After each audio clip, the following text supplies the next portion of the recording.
Good afternoon, ladies and gentlemen. This is Bariatric Friday. Today is December 1st. My name is Kemal Erkan, and I am here with Dr. Isaias Irgau. Dr. Irgau, how are you doing? I'm doing great, Kemal. It's great to be back on Bariatric Friday. We've had a fairly long stretch where we didn't do a live broadcast. You were traveling at some point. I was traveling at another. We are back, and I'm very happy to be here. Just to reintroduce myself again, I'm Dr. Irgau. I am the president of CHRIAS, or Christiana Institute of Advanced Surgery. And as a surgeon, my specialty is bariatric surgery, which is weight loss surgery. And I partner with Kemal on every Friday to come and spread education on the treatment of obesity and specifically on bariatric surgery. So I'm very happy to be back here again. It's good to have you back, Dr. Irgau. And most of our people, they don't know that you're not live, so you were second away. So we had same time the program running at 3 p.m. So, but it's too late for that now, right? So the issue we are covering from the morbid obesity standpoint, there are several different things. As you know, last week I did a live session in our Turkey office in Turkish, and we did spend quite a bit time on bariatric. And thank you for all the education you have provided for me on the clinical side, which helps me to speak on these issues with confidence. So, but what I still see is how the morbid obesity or the obesity is taking what the perception of it versus perspective, and how whether or not you have to choose between this illness versus the other illness. Well, you know, obesity is not that bad. Just let's take care of this one first because there's a drug available. They said, well, don't use it for morbid obesity because we have patients with diabetes, need those drugs. And yesterday, I won't mention the meeting's name, but we had a meeting and there were knowledgeable people, and there it was kind of interesting how little the understanding was there, understanding of what we do every day and why we actually have this program every week is because we think that everyone who wants to get bariatric surgery or who's dealing with morbid obesity, they already have their bariatric surgery and everything is cool. So, and what we always tell people in this session, in these episodes, is that only 1% of the people who are qualified for bariatric surgery is getting bariatric surgery. 1%. Yeah. So it's 10 million people. What's 1% of 10 million? 100,000. So 9,900,000 people are not getting it. They're not getting it not because they don't want to get it. There are so many different issues with it. But again, the issue of treatment of morbid obesity is the main problem that we see as when people are not filtering what they have to say. I know just from the statements that they make, they still don't believe that this is a major issue. Now, it's a major issue, and then we have surgical options for the most efficient ways, but we also have non-surgical options for the morbid obesity treatments. But again, the main thing is, which I'm going to need Dr. Irgau's help here, is that we as the medical practice surgeons in bariatric, we make those decisions based on the conditions of the patient. Not just because someone just walks into our office and we say, well, you need to get this surgery. No, what's the best for that patient? How we make that those criteria and how we process it and how we make that decision. So because of that, there are different types of options. So today we are going to discuss gastric balloon, which is a non-surgical procedure, which we are the first in Delaware. Did it in 2016, we started. Yeah. So this is another option. So our goal from our program standpoint, we want to make sure that we give as many options as possible. And if patients are taking I'm not going to say just patients, if people are taking actions towards morbid obesity, if the medical practices are understanding this better, doesn't matter which method they use, as long as they understand that this needs to be treated, right? So today we have a little bit more fun part of one of the treatment options is the gastric balloon. So Dr. Ergau, we're going to need your help on that. Absolutely. So essentially, we're dealing with a chronic disease, okay? It's a chronic disease in terms of its course, but also like many other chronic disease, it has different levels of severity, right? If we look at a chronic disease like cancer, for instance, Kemal, there is stage 1, there is stage 2, there is stage 3, stage 4, right? And that very often determines the type of treatment that the doctors will offer when they are faced with the different types, right? So it doesn't mean that the treatments compete with each other or they are mutually exclusive. These treatments are offered in concomitance, right, at different levels with different degree of involvement. So there may be a level 1 or a stage 1 cancer that may not require surgery, but there may be a stage 3 or 4 cancer where surgery is absolutely necessary, right? So as you correctly said, we want to get to a level where we look at obesity in the same way, not telling the patients even, okay, which one would you like, but telling the patient, this is the best treatment you have, right? That level of understanding of obesity is, of course, not yet here, but we are getting there. We're getting there with education, right? So today we're going to talk about a type of treatment that is different from the usual ones that we use usually. So it is the placement of a gastric balloon inside the stomach to treat obesity. Clearly, this is a very non-invasive procedure when you compare it with the actual surgical procedures where the doctor actually makes incisions in the skin and enters the abdomen. With the gastric balloon, there is no such thing. We do not cut the skin. The balloon is placed inside the stomach by entering through the natural openings, right? The mouth. We go through the mouth when the patient is obviously taking a nap and is sedated and is under anesthesia. So we go through the mouth with an endoscope. We reach the stomach and we have instruments that allow us to deliver this balloon inside the stomach and inflate it. Make it like a balloon, becomes a fairly good sized balloon that is relatively heavy as well, and we deposit it in the stomach. And the presence of the balloon mimics very much a stomach full of food, right? So that person will have the sensation as if they've had a really heavy Thanksgiving dinner or even 2 Thanksgiving dinners, right? So in that situation, the last thing that the person would want to have is more food.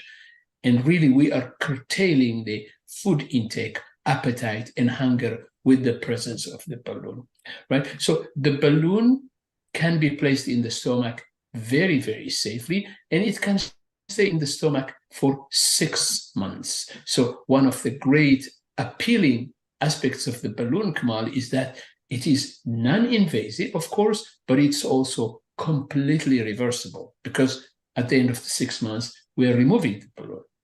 Now, one could say that this favorable aspect of the balloon, this advantage of the balloon of being reversible, is also a weakness of the balloon, right? Because we're not dealing with a disease that is transient. We're dealing with a chronic disease. However, we're utilizing a transient procedure to treat it, right? But in the right set of people, this actually could work well. And when I say in the right set of people, I'm talking about people who have a certain range of obesity. And we talk about typically class 1 and class 2 obesity. So these are people who have a body mass index anywhere between 30 kilograms per meter square and 40 kilograms per meter square. And it's important to compare that to the indications for invasive bariatric surgery like the gastric sleeve or gastric bypass, where the indications for the procedure actually are triggered at a body mass index of 40 or greater. Now, you can see the analogy with cancer, right? A cancer that is advanced, like a body mass index of 50, would not be considered a simple obesity, Kamal. That's a very severe obesity, right? So that needs to be treated much more aggressively with a procedure like gastric sleeve or gastric bypass, right? But when the obesity is not as significant as that, when it's between 30 and 40, we can utilize the balloon. As I said, the appeal of the balloon is that it is totally non-invasive. It is done with the person under sedation, okay? And then because it's non-invasive, because we're not doing any cutting, the potential for risks is also much less compared to the risks of other surgical procedures where we are actually dividing the digestive organ. Now, people will think, well, that sounds great. So how about the results? Well, the results are good for the purposes that we're looking, right? So when we're treating somebody with a body mass index of 32, clearly we're not looking for that person to lose 100 pounds. Far from that. We're looking for a person to lose, what, 20 pounds, 25 pounds, right? And that is the range of weight loss that you see with the balloon as well, anywhere between 15, 20 pounds up to 45, and sometimes even 50 pounds. That's the range. So the expectation has to be set properly, right? It is important to understand that if I get a gentleman with a body mass index of 55 and their weight is 380 pounds and they are expecting to get a lot of weight loss with the balloon, that's not going to work. In fact, that's not a good indication for a balloon, right? But for somebody who has a BMI of 32, 33, even 36, 37, and they really want to try something a little bit more than the medications, the balloon would be a good option. Now, one would say, well, if it's only going to be there for 6 months and then you remove it after 6 months, it means hunger can come back after the 6 months. Yes, of course it can. But one of the good points of the balloon, Kamal, is that if a person has the balloon for 6 months, maybe that will create a mindset for a person to also change the way they are approaching food, fullness, appetite, and eating habits, essentially. And in fact, our program, as you know, Kamal, requires for a person that is getting the balloon to have a nutrition encounter once a month, not only for the 6 months in which the balloon is in place, but for the full 12 months, which means 6 months even after the balloon. So what we're trying to do is we're trying to get the person to develop good habits whilst the balloon is in place, while the tool is there, and then try to maintain those habits in the long term after the presence of the balloon as well. So I think one thing that you said is creating the mindset, but I'm going to probably use a different term. People who are dealing with morbid obesity or high-level obesity, the jump starts where you want to get some immediate results. So you want to be so at least see that you are able to lose weight. You know, many of these individuals are struggling with, I can't do it. You know, I don't see how I'm going to do it. So because of that, that's the mindset that we're choose to use. So then, like what I see, even with us, like you know, if we start a diet, when we start with the intermittent fasting, we want to see results, because if I don't see the results, it's not going to motivate me to stay in it for a longer time. So it's interesting enough, in our office now, at least 4 or 5 different individuals, after watching our sessions, they are doing intermittent fasting. My older sister, my brother-in-law, they are doing that. Right. So that because they see results, right? So the balloon, I think what I see is, okay, so I don't have to do surgery, medication, the results are not as quick, and you know, I may not qualify, and it's also very expensive. So the balloon, although it's a self-pay procedure, there are some employer plans who are covering for it, which we are helping our patients with the process. There's some financing options available, but to see the immediate results, and then hopefully that becomes the new norm for them, it's a great jumpstart to to have that type of a tool. Now, in terms of risk, Dr. I know one of the things that we have in old days, I say old days, let's say 2016, 17, the dehydration was a problem. Is that still something that you see as a problem after the procedure? Certainly, it is something we pay a lot of attention to. We don't see it as much, but it is something that we are very, very attuned to, Kemal. And what you're referring to is the early days after the balloon, when people may experience more nausea, feeling that really I don't want to take anything at all. And that includes fluids as well. And if they don't take enough fluids, obviously they are going to be dehydrated. In my view, this problem is much more prominent in the first couple of days, at the most the first week after placement of the balloon. And what happens essentially is, by placing this heavy balloon inside the stomach, we are creating a fairly sudden and great distension of the stomach. And that creates really a sensation of sickness almost, right? Where there is almost a slowing down of a lot of processes in the digestive tract, so the person really doesn't feel like having anything. We expect that to happen, and we actually take preemptive measures to try to mitigate that. For instance, all of our patients will have a very strong anti-nausea medication before the balloon is placed. Our surgery center, we're very fortunate to have access to these strong anti-nausea medications that are very difficult to find in a hospital setting, actually, Kemal, unless you're doing chemotherapy or other things. But these medications allow us to really make sure we are able to minimize nausea to the extent that I actually don't see it as much as I used to in the past right now. So those medications are there, but also afterwards we will be prescribing different types of anti-nausea medications that will help the patients navigate the first couple of days. So preparing also the patients with that mindset is important. So when I do consultation for the gastric balloon, I spend a fair amount of time explaining that this could happen, and for patients to be psychologically prepared for that, right? Because you don't know until you've had the balloon what it feels like to have the balloon, right? It's a heavy, heavy object inside your stomach, and it does create that sensation of fullness, which is fairly sudden.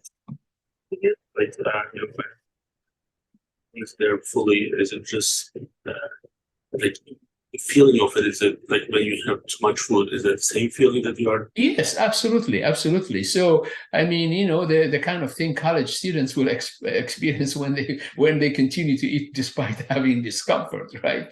So at the end they will really regret they've had that extra dish, of whatever, or perhaps Thanksgiving. People may have experienced that in the recent holiday, where you just continue to eat despite the fact that you are uncomfortable. In which case, you will be uncomfortable for a while until the stomach empties, essentially. But the difference is the balloon stays there; it doesn't empty. But you do get used to it. You do get used to it.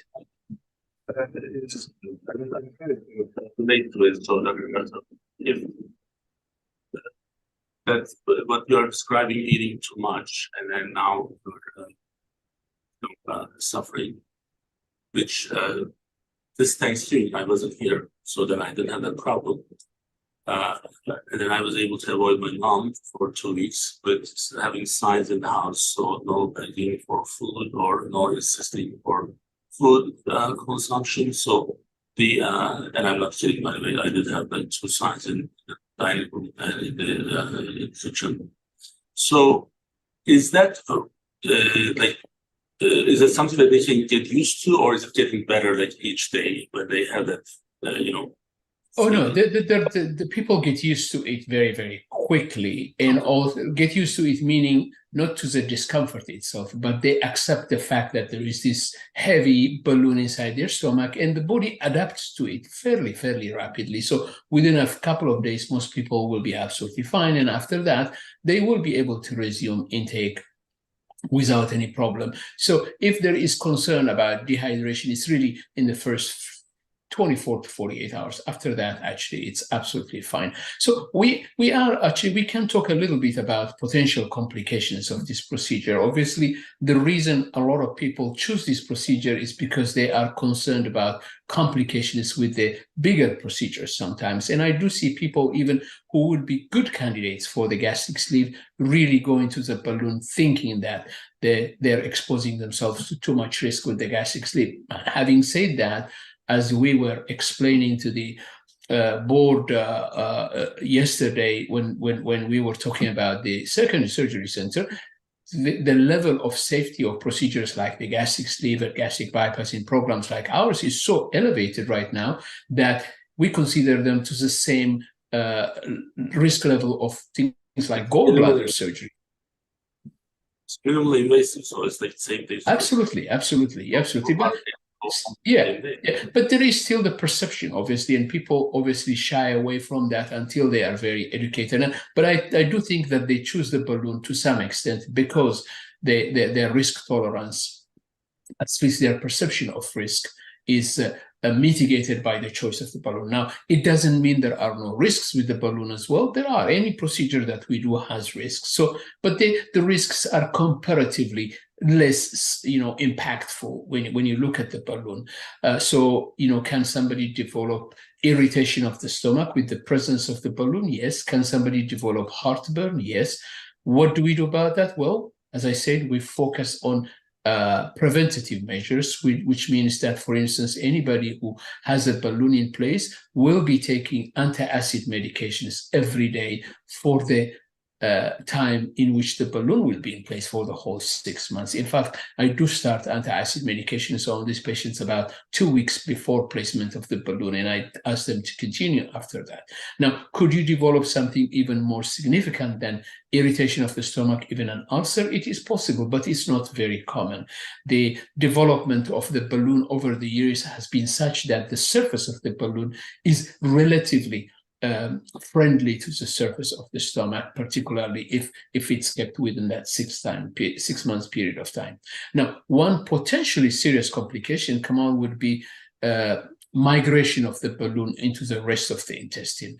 Now, if the balloon stays the way it is in terms of its integrity with fullness, there's no way it can escape into the rest of the intestine because the opening from the stomach to the rest of the intestine is too narrow.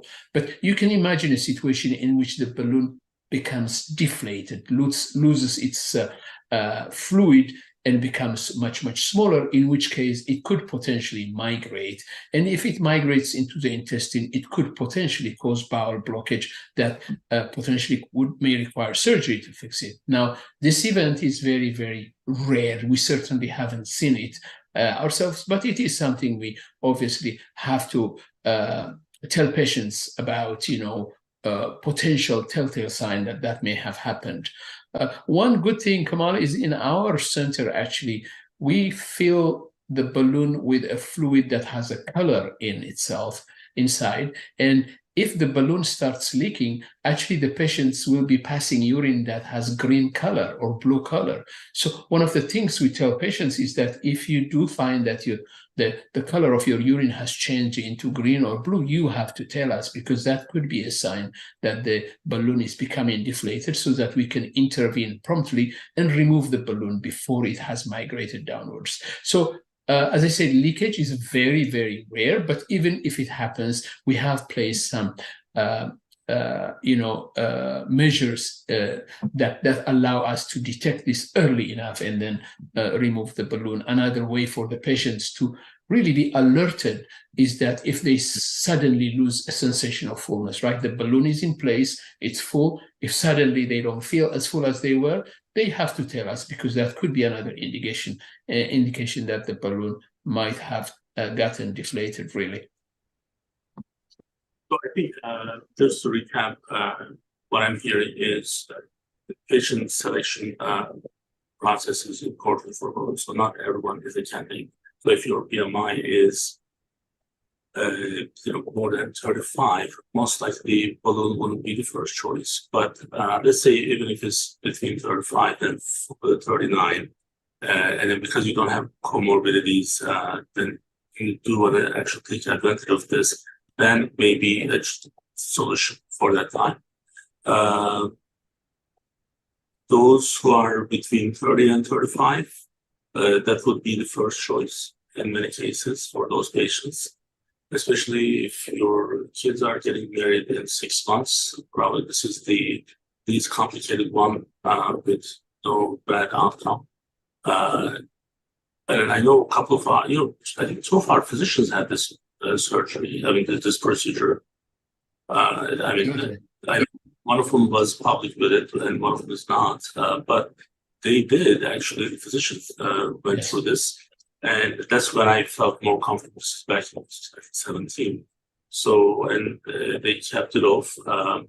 Now, in terms of the coverage, some employer plans may be covering, and if it's self-pay, there's financing available. You're able to finance it, and we will help you. Our office will be helping you with that. But I think again, for me, and also someone who has is up and down with weight management, so we just need that courage to actually make certain decisions, and sometimes like complications, and sometimes the terms that we use, like surgery versus procedure. At this point today, I guess Dr. Irgau, you would agree with this. For you and I, if one of our family members is getting a gastric sleeve at the American Surgery Center, we know that they're going to be home by 8:39 p.m. Yep. So that's already telling enough in terms of what this procedure is. 99% of the patients go home, at least in the last 2 years. So when I have that in my hand, this gastric balloon is almost like it's a popcorn. So it's like even more, simpler. So if you need that jump start, I think it's a good option. So what one of my what makes me happy these days, looking at the bariatric support group in our Facebook. So here's a patient just posted yesterday or the day before, 26 pounds, still under the wonderland. So they are their goal. They almost at their goal. Another patient is thanking Dr. Peters for before 227, now 159. And I'm just giving you the latest one so that I keep it in an album here. Now, here's an interesting one. The patient says, I need some encouragement. I'm down 69 pounds, 70 pounds. So she needs some encouragement because in the last 3 weeks, she didn't lose any weight, and she's panicking. But then she's asking support group. And then the good thing is support group, the other people who have the same problem, they are going back and forth with her in messages. But if you just hear me, if you listen to me correctly, she's complaining about not losing weight in the last 3 weeks after losing 70 pounds. So that's pretty powerful, right? So absolutely. There are periods that we call plateaus, in terms of weight loss, Kemal. So what we see essentially is that a person may be losing weight constantly for several weeks, and then suddenly there would be a standstill, right? But then it resumes again. So when they are used to seeing the weight come off really on a regular basis, then obviously patients become apprehensive if nothing happens for a good number of weeks. But that is actually fairly normal. That is pretty much something that is seen very often. And I do see that question coming up very often when I see patients at 6 months, at 9 months. Isn't it like refreshing to have that kind of complaint after I lost 70 pounds? I'm like, I pause a little bit, and that's the problem you have now. That's right. And the last patient is started 2:30 January was surgery, 9 months after, down to 160. Yeah. Now, these are all people who are in that group, volunteer. Voluntarily, they actually share these numbers, and knowing how big of a struggle this is, our job from CHRIAS and from American Surgery Center standpoint, we want to make sure that all the options, all the tools are available for our patients. And the gastric balloon is one that we didn't cover for a while, although we were doing the procedure. Then we're like, okay, so there are people who are willing to pay $2,500 a month for medication that's going to give them only 15% weight loss. $2,500 a month for maybe 15% weight loss, which it's still better than nothing. Nothing, right? So then we have to make sure that these options are all available. So, and the best and safest place is American Surgery Center. So, if anyone who may need these procedures, you can contact us through our website on CHRIAS.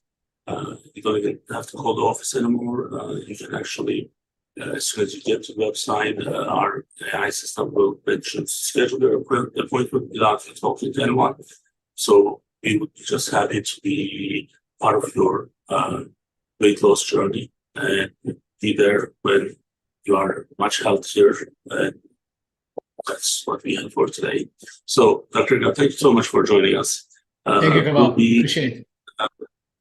Two more live sessions this month. Next week, we are going to cover the smoking and alcohol, I believe, and after that, maintaining weight during holiday season. Although Thanksgiving is already gone, but we will see how we can help someone for the Christmas and the New Year time. So until then, we'll see you next week and stay safe. Have a great weekend. Bye-bye. Thank you. Have a nice weekend.